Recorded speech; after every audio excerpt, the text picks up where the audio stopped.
ലോകത്ത് ഉൽപ്പാദിപ്പിക്കപ്പെടുന്ന ആൻറ്റിബയോട്ടിക്സിൽ പകുതിയിലധികം ഉപയോഗിക്കുന്നത് അനിമൽ ഫാമിങ്ങിലാണ്. അതിൽ പ്രധാനമായിട്ടും ചിക്കനിൽ തന്നെയാണ്. നമ്മൾ ചിക്കൻ 30 ദിവസം മുതൽ 40 ദിവസം കൊണ്ട് 2 കിലോയിലധികം വെയിറ്റ് അക്വയർ ചെയ്യുന്നത് ശരിക്കും അതിൻ്റെ ബ്രീഡിൻ്റെ ക്വാളിറ്റിയാണ്. നമുക്കറിയാമല്ലോ, ഇന്നിപ്പോൾ തെങ്ങ് നേരത്തെ 15 വർഷം കൊണ്ടുണ്ടായിരുന്ന തെങ്ങ് നമുക്ക് 3 വർഷം കൊണ്ടുണ്ടാവും. അതുപോലെ നെല്ലിൽ നമുക്ക് അത്തരം ഡെവലപ്മെൻറ്റ്സ് കാണാൻ പറ്റും. ഇത്തരത്തിൽ തന്നെയുള്ളൊരു ക്രോസ് ബ്രീഡാണ് ബ്രോയിലർ എന്ന് പറയുന്നത്.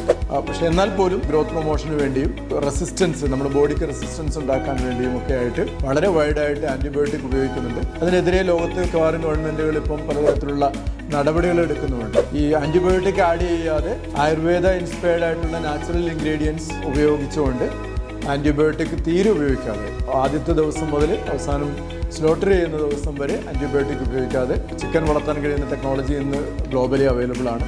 അത്തരം ഒരു ടെക്നോളജിയാണ് റെയിൻസ് ഉപയോഗിക്കുന്നത്. അത്തരം ടെക്നോളജി ഉപയോഗിച്ച് 100% ആൻറ്റിബയോട്ടിക് ഫ്രീ ആയിട്ടാണ് റെയിൻസ് ചിക്കൻ വളർത്തുന്നത്.